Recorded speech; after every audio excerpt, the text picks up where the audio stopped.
మన దేశంలో సినిమాలంటే క్రేజ్ ఎంత ఉందో మనందరికీ తెలుసు. ఒక సినిమా రిలీజ్ అవ్వడానికి ముందు పోస్టర్ పడితేనే జనాలు ఎగ్జైట్మెంట్తో ఊగిపోతారు. మన రోజువారీ డిజిటల్ ప్రపంచంలో ఎక్కువగా కనిపించే ఒక పెద్ద సమస్య గురించి ఈరోజు మాట్లాడుకుందాం. మనం చాలామంది అది చిన్న సమస్య కదా అని అనుకుంటాం, కానీ దాని ప్రభావం దేశవ్యాప్తంగా సినిమా రంగం నుంచి ఐటీ రంగం వరకు అందరిపైన పడుతుంది. కానీ ఇదే క్రేజ్ను క్యాష్ చేసుకునే కొందరు పైరసీ అనే చీకటి ప్రపంచంలో అడుగుపెట్టారు. ఏదైనా కాపీ చేసి చట్టవిరుద్ధంగా ఇంటర్నెట్లో పెట్టడం, వాటిని డౌన్లోడ్ చేసి చూడడం, ఇవన్నీ పైరసీ కిందకే వస్తాయి. వారు తెర వెనుక చేసే పనులు, వాళ్ళు నడిపే వెబ్సైట్లు, వాటి వల్ల సినీ పరిశ్రమకు జరిగే నష్టం, ఇవన్నీ మనం బయట నుంచి చూసేంత సింపుల్ కాదు. చిత్రాలు, వెబ్ సిరీస్లు, యాప్స్, సాంగ్స్ లాంటివి పైరసీ చేయడం వల్ల ఎవరికి ఏమవుతుంది, ఎంత ప్రమాదం, మనం ఏమి జాగ్రత్తలు తీసుకోవాలి, ఏ అలవాట్ల వల్ల మనం మనకు తెలియకుండానే ఈ పైరసీ నేరంలో భాగమవుతున్నాం, ఇవన్నీ ఉదాహరణలతో, నిజ జీవిత సంఘటనలతో ఈరోజు తెలుసుకుందాం. అంతకంటే ముందుగా చాలామంది మన వీడియోస్ని సబ్స్క్రైబ్ చేసుకోకుండా చూస్తున్నారు. దయచేసి మన ఛానల్ని సబ్స్క్రైబ్ చేసుకుంటే ఇలాంటి మరిన్ని బెస్ట్ వీడియోస్ని మీ ముందుకు తీసుకురావడానికి నాకు బూస్టప్గా ఉంటుంది. ఈరోజు మనం నిజ జీవితంలో జరిగే ఒక కేసు గురించి మాట్లాడుకుందాం. పేర్లు బయటపెట్టడానికి వీలు లేకపోయినా జరిగిన సంఘటనలు మాత్రం నిజాలే. ఈ కథలోని ఒక వ్యక్తి సాధారణ యువకుడు. ఇంట్లో పెద్దగా పొదుపు లేదు, ఉద్యోగం లేదు, కానీ టెక్నాలజీ మీద పట్టు బాగా ఉంది. కంప్యూటర్తో ఏమైనా చేయగలడు. నెట్వర్క్ల మీద అద్భుతమైన అవగాహన. ఇదే అతని బలం మరియు బలహీనత కూడా అవుతుంది. ఈ యువకుడు హిందువు అయినప్పటికీ ఒక ముస్లిం అమ్మాయిని ప్రేమించి పెళ్లి చేసుకున్నాడు. ఈ అమ్మాయి తరపున వాళ్ళంతా ఫారిన్ కంట్రీలో బాగా సెటిల్ అయ్యారు. ఈయన సంపాదన అంతంత మాత్రమే ఉండడంతో ఇంట్లో భార్య మరియు అత్త లేనిపోని మాటలు అనేవాళ్ళు. దాంతో ఆయన ఎలా అయినా డబ్బులు సంపాదించాలి అని అనుకున్నాడు. ఒకరోజు అతను అనుకోకుండా ఒక విదేశీ ఫోరంలో పైరసీ సైట్లు ఎలా పనిచేస్తాయి, ఎలా డబ్బు సంపాదిస్తాయి అనే విషయం చదివాడు. అక్కడే ఆయనకు ఒక ప్రమాదకరమైన ఆలోచన పుట్టింది. నేను కూడా ఇది చేయగలనా అని ఒక చిన్న మొబైల్, ఒక మధ్యస్థ ల్యాప్టాప్, చీప్ విపిఎన్ తీసుకొని అతని ప్రయాణం ప్రారంభించాడు. మొదట్లో అతను పెట్టిన వెబ్సైట్కి రోజుకి 300 నుంచి 400 మంది మాత్రమే చూసేవారు. కానీ అతను కొత్త సినిమాలు లీక్ చేసేవాడు. ఏ సినిమా అయినా రిలీజ్ అయిన మొదటి 2-3 గంటల్లోనే వెబ్సైట్లో పెట్టేసేవాడు. ఇంత స్పీడ్తో పనిచేయడం చూసి యాడ్ నెట్వర్క్లు కూడా ఇతన్ని సీరియస్గా తీసుకున్నాయి. ఆదాయం పెరిగింది. రోజుకు 500 రూపాయల నుండి మొదలై 5,000 వరకు మారింది. ఆ తర్వాత 15,000 నుండి 30,000 వరకు వచ్చేసింది. అతనికి ఇది ఒక వ్యసనం అయిపోయింది. నేను ఎంతో గొప్ప టెక్నీషియన్ అని తనలో తాను అభిమానం పెంచుకున్నాడు. కానీ అదే సమయంలో పైరసీ వల్ల సినీ రంగానికి జరుగుతున్న నష్టం కూడా పెరిగిపోయింది. ఈ లీక్ల వల్ల నిర్మాతలకి కోట్లలో నష్టం వాటిల్లింది. థియేటర్లు ఖాళీ అయిపోయాయి. ఇదంతా చూసి ఫిలిం ఛాంబర్, డిస్ట్రిబ్యూటర్లు, ఓటీటీ కంపెనీలు కలిసి పోలీసులకు ఫార్మల్ కంప్లైంట్ ఇచ్చారు. అది సైబర్ క్రైమ్ డిపార్ట్మెంట్ టేబుల్ మీద పడగానే ఒక డెడికేటెడ్ స్పెషల్ టీం రెడీ అయ్యింది.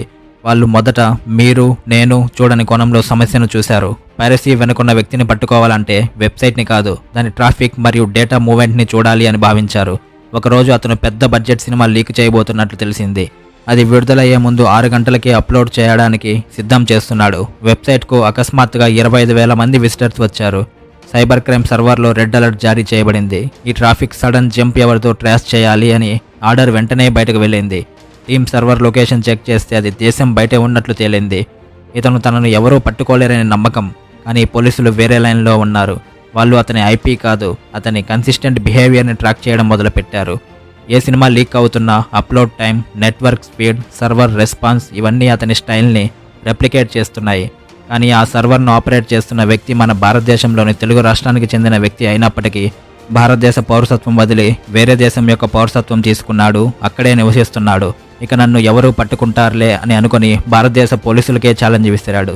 ఒకరోజు మాత్రం ఏదో పర్సనల్ పని మీద భారతదేశానికి వస్తున్నాడు అని క్లూ వచ్చింది. ఈ క్లూ ఇచ్చింది మరి ఎవరో కాదు, ఆయన భార్యే. ఇదేంటి, వాళ్ళది లవ్ మ్యారేజ్ కదా, మళ్ళీ ఆమె ఎందుకు పోలీసులకు పట్టించాలి అనుకుంది అని మీకు డౌట్ వచ్చే ఉంటుంది. అవును, వాళ్ళది లవ్ మ్యారేజే. కానీ ఆయన భార్య మరియు అత్త అనే మాటలు పడలేక విడాకులు కూడా ఇవ్వడం జరిగింది. ఆ తర్వాతే ఆయన భార్య పోలీసులకు క్లూ ఇచ్చింది.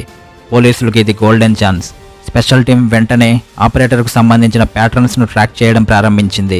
అతను ఈసారి సెక్యూర్ విపిఎన్ ఉపయోగించకుండా నార్మల్ మొబైల్ డేటా వాడేశాడు. ఎందుకంటే అతని విపిఎన్ సబ్స్క్రిప్షన్ ఎక్స్పైరీ అయిపోయింది.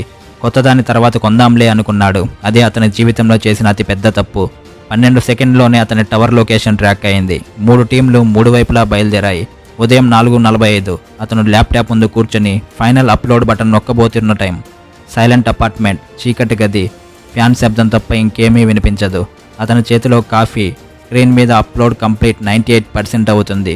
అంతలోనే డోర్ బెల్ మోగింది. అతను జాగ్రత్తగా వెళ్ళి చూశాడు. మానిటర్ గ్లాస్ డోర్ బయట ముగ్గురు వ్యక్తులు, ఐడి కార్డ్స్పై సైబర్ క్రైమ్ డిపార్ట్మెంట్ అని రాసి ఉంది. అతనికి ఒక్కసారిగా చెమటలు పట్టాయి. ల్యాప్టాప్ క్లోజ్ చేయడానికి ప్రయత్నించాడు, కానీ అప్పటికే ఆలస్యం. వెంటనే పోలీసులు లోపల వచ్చి అతని వద్ద ఉన్న 3 మొబైల్ ఫోన్లు, 2 హార్డ్ డిస్కులు, 4 VPN షూటర్లు, ల్యాప్టాప్ డివైజ్లు అన్నిటినీ సీజ్ చేశారు. అతను మొదట మాట్లాడలేదు, కానీ డేటా ఫోరెన్సిక్స్ రిపోర్ట్స్లో బయటపడిన తర్వాత అతను ఒప్పుకోవాల్సిన పరిస్థితి వచ్చింది. దేశంలో 8 రాష్ట్రాల్లో అతనికి నోట్స్ ఉన్నాయని తేలింది. మరికొంతమంది వ్యక్తులు కూడా పైరసీ నెట్వర్క్లో ఉన్నారని తెలిసింది. ఈ దర్యాప్తు ప్రభుత్వం తీసుకున్న అతి పెద్ద యాంటీ పైరసీ ఆపరేషన్లో ఒకటిగా మారింది. పైరసీ చట్టాలు సాధారణంగా కాకుండా IT act, copyright act, IPC sections కూడా వర్తిస్తాయి. అతనిపై cheating, stealing, unlawful digital distribution, causing financial loss to the industry వంటి సెక్షన్లపై కేసులు నమోదు చేయబడ్డాయి. శిక్ష 3 సంవత్సరాల నుండి 7 సంవత్సరాల వరకు పడవచ్చు. అంతేకాకుండా జరిమానాలు కూడా లక్షల్లో పడవచ్చు. ఇది అతని జీవితాన్ని పూర్తిగా మార్చేసిన టైం. కానీ ఇక్కడే ఒక ప్రశ్న మొదలవుతుంది. పైరసీని ఎవరు ఆపాలి? పోలీసులు మాత్రమేనా? మనం కూడానా? మనం ఇల్లీగల్ లింక్స్ సెర్చ్ చేస్తే, టెలిగ్రామ్ గ్రూప్స్లో జాయిన్ అయితే, పైరేటెడ్ మూవీస్ను చూడడానికి అటెంప్ట్ చేస్తే ఈకోసిస్టమ్ కొలాప్స్ అవుతుంది. ఒక చిన్న డౌన్లోడ్ వల్ల ప్రొడ్యూసర్స్, వర్కర్స్, డైరెక్టర్స్, టెక్నీషియన్స్, వందల మంది లివింగ్హుడ్ ప్రభావితం అవుతుంది. మనం ఒక సినిమా చూడడానికి 100 రూపాయల నుంచి 200 రూపాయలు ఖర్చు పెట్టకపోతే ఆ సినిమా కోసం 2000 మంది రాత్రింపగళ్ళు పనిచేసే శ్రమ వృధా అయిపోతుంది. పోలీసులు ఒక నెట్వర్క్ను ధ్వంసం చేస్తారు, మరికొన్ని బయటపడతాయి. కానీ ఏదో ఒక రోజు పైరసీ పూర్తిగా ఆగాలంటే మనలాంటి ప్రేక్షకులు ఒక నిర్ణయం తీసుకోవాలి. I support cinema, I watch original content అని అనుకోవాలి. ప్రేక్షకులు అంతా ఈ మైండ్ సెట్కి మారిపోతే పైరసీకి వెళ్లే డిమాండ్ చాలా వరకు మాయమవుతుంది. సినిమాలు చూడాలంటే ticket booking, traffic, parking, popcorn ఖర్చు అన్నీ కలిపి పెద్ద ప్యాకేజీ అవుతుంది. ఇవన్నీ సామాన్య మధ్యతరగతి ప్రజలు పెట్టుకోలేరు. ఒకప్పుడు పైరసీ సైట్లు వచ్చాక ఒక క్లిక్తో సినిమా ఫ్రీగా చూడడం మొదలుపెట్టారు. అందుకే ప్రజలు ఆ పైరసీ సైట్లను నడిపే వ్యక్తులను హీరోలుగా చూశారు. సులభంగా దొరికే వస్తువు ఎప్పుడూ ప్రజాదరణ పొందుతుంది. సినిమా ఇండస్ట్రీ పెద్దలకి ఏం కొరవ ఉంది? మేము పేదవాళ్ళము, మంత్లీ రీఛార్జ్ కూడా చేసుకోవడం కష్టమే. ఈ పైరసీ సైట్ నడిపే వాళ్ళు మన పరిస్థితిని అర్థం చేసుకున్నారని ప్రేక్షకులు భావించారు. అంటే ఎవరో తమ వాళ్ళలా కనిపిస్తే ప్రజలు ఆటోమేటిక్గా వాళ్ళను సపోర్ట్ చేస్తారు. పింఛను, గ్యాస్ బిల్లు, స్కూల్ ఫీజులు, కరెంట్ బిల్లు ఇవన్నీ చూసుకుంటూ సినిమా కోసం డబ్బు ఖర్చు చేయడం చాలా మందికి కష్టమే. ఎలాగోలా టికెట్ కొని సినిమాకి వెళ్తే ఇంటర్వెల్లో ఏమైనా కొనుక్కోవాలి అంటే వాళ్ళు చెప్పే రేట్స్కి కొనలేకపోతున్నారు. అలాంటప్పుడు మధ్యతరగతి ప్రజలు సినిమాకి వెళ్లాల్సిన అవసరమేమి? వెళ్లకుండా ఉండొచ్చు కదా అని మీరు అడగవచ్చు. కానీ మన భారతదేశంలో వినోదం కూడా ప్రజలకు హక్కుగా ఉంది. అలాంటి సమయంలో పైరసీ సైట్ ద్వారా సినిమా వచ్చినప్పుడు ఒక సినిమా చూశామంటే ఇండస్ట్రీకి ఏమవుతుంది, ఏం నష్టం కలుగుతుంది, అది తప్ప అని అనుకుంటున్నారు. కానీ ఈ భావన వల్లే పైరసీ సైట్లను నడిపే వాళ్ళు ప్రజల్లో పాపులారిటీ పొందారు. వాళ్ళు కూడా ప్రతి ఒక్కరికి సినిమా అందుబాటులోకి తెచ్చారు. పేదవారికి సినిమా అనే భావనను సృష్టించారు. Speed, quality, user friendly interface రూపొందించారు. కొన్ని సైట్లు చాలా క్లీన్గా ఉండేవి, ఎటువంటి యాడ్స్, పాపప్స్ లేకుండా నడిచేవి. అందుకే ప్రేక్షకులు వీటికి అలవాటు పడిపోయారు. పైరసీ చట్ట విరుద్ధం. ఇది ఇంకా పనిషబుల్ అఫెన్స్ కిందకు వస్తుంది. పైరసీని నడిపే వాళ్లను ప్రజలు ఎందుకు ప్రశంసిస్తారు అంటే వాళ్ళు మంచివాళ్ళు అని కాదు, వాళ్ళు చేసిన పని ప్రజల అవసరాన్ని తీర్చింది కాబట్టి ప్రశంసిస్తారు. ఎంతైనా సినిమా రంగం మీద ప్రజలకు ప్రేమ ఎక్కువే, కానీ అదే ప్రేమ వల్ల కొన్ని షార్ట్కట్ దారులు చూస్ చేసుకుంటున్నారు. సినిమా ఇండస్ట్రీ వాళ్ళు కూడా 100 రోజుల నుండి 200 రోజులు ఆడితేనే సినిమా హిట్ అనే స్టేజ్ నుండి 100 కోట్ల నుండి 200 కోట్ల కలెక్షన్లు వస్తేనే సినిమా హిట్ అనే స్టేజ్కి వచ్చేశారు. మల్టీప్లెక్స్లలో పార్కింగ్ దగ్గర నుండి ఇంటర్వెల్లో పాప్కార్న్ కొనే వరకు చేస్తున్న దోపిడీపై ప్రభుత్వం దృష్టి పెట్టకపోవడం వంటివి కూడా పైరసీ పెరగడానికి ఒక రకమైన కారణమని మనం చెప్పవచ్చు.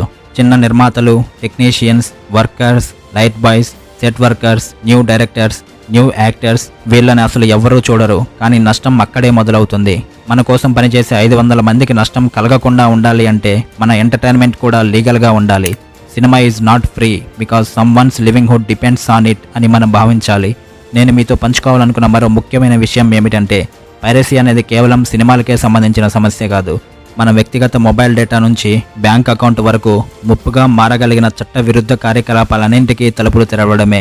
చాలామంది సింపుల్గా ఫ్రీగా సినిమా చూసా అంతే అని అనుకుంటారు. కానీ ఆ ఫ్రీ అనే ఒక్క మాట వెనకాల ఎన్నో రకాల ప్రమాదాలు దాగి ఉన్నాయి. ఉదాహరణకు ఒక వ్యక్తి రాత్రి కొత్త సినిమా రాగా ఆతురతతో ఒక ఆన్లైన్లో వెబ్సైట్ను ఓపెన్ చేశాడని ఊహించండి. సినిమా మొదలవుతుంది అనుకుంటూ క్లిక్ చేస్తే అది అసలు సినిమానే కాదు, బ్యాక్లో మాల్వేర్ డౌన్లోడ్ అవుతుంది. కొద్ది గంటల్లోనే అతని ఫోన్లో ఉన్న కాంటాక్ట్స్, ఫోటోలు, వాట్సాప్ డేటా, ఓటీపీ మెసేజ్లు అన్నీ హ్యాకర్ల హస్తగతం అయిపోయాయి. మరుసటి రోజు అతని బ్యాంక్ అకౌంట్లోని డబ్బులు కూడా కనిపించవు.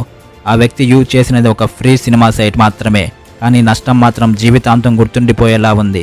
ఇలాంటి సంఘటనలు అమాయకుల మీద ఎన్నో చోట్ల జరగబడతాయి. అసలు సమస్య ఏమిటంటే మనం ఫ్రీ అనే పదం వినగానే అదృష్టం వచ్చిందనుకుంటాం. కానీ ఇంటర్నెట్లో ఫ్రీ అంటే ఎక్కువగా ట్రాప్ అని మనం అర్థం చేసుకోవాలి. హ్యాకర్లు ఈ సైట్లను దొంగిలించిన కంటెంట్తో నింపి అందులో యాడ్స్, వైరస్లు, ఫిషింగ్ లింకులు పెడతారు. మనమే వెళ్ళి చిక్కుకుంటాం. ఇంకా బాగా అర్థమయ్యేటట్లు మరో ఉదాహరణ చూద్దాం. ఒక విద్యార్థి కొత్తగా ల్యాప్టాప్ కొన్నాడు. చదువుల కోసం కానీ ఎంటర్టైన్మెంట్ కోసం కానీ వాడుతుంటాడు. కాలేజీలో స్నేహితుడు చెప్పడంతో ఒక పాపులర్ పైరేటెడ్ సైట్లో సినిమా డౌన్లోడ్ చేశాడు. కొద్ది రోజుల తర్వాత అతని ల్యాప్టాప్లో వేగం తగ్గింది, హ్యాంగ్ అవుతుంది, కొన్ని ఫైళ్లు ఓపెనే కావడం లేదు. సర్వీస్ సెంటర్కి ఇచ్చినప్పుడు ఈ ల్యాప్టాప్లో స్పైవేర్ ఉంది, ఇది మీ యాక్టివిటీని అన్నీ రికార్డ్ చేస్తుంది, కెమెరా కూడా హ్యాక్ అయ్యే అవకాశం ఉంది అని టెక్నీషియన్ చెప్పాడు. అప్పుడు ఆ పిల్లాడి పరిస్థితి ఏమిటి? ఇదే పైరసీ వాడితే జరిగే నిజమైన పరిణామం. ఇప్పుడు అసలు ప్రశ్న, ఇలాంటి ప్రమాదాల నుంచి మనం ఎలా బయటపడాలి, మనం ఏం జాగ్రత్తలు తీసుకోవాలి గురించి చెప్తాను, జాగ్రత్తగా వినండి. ఎలాంటి పైరసీ వెబ్సైట్ల్లోనూ సినిమా లేదా సిరీస్ను చూడకండి.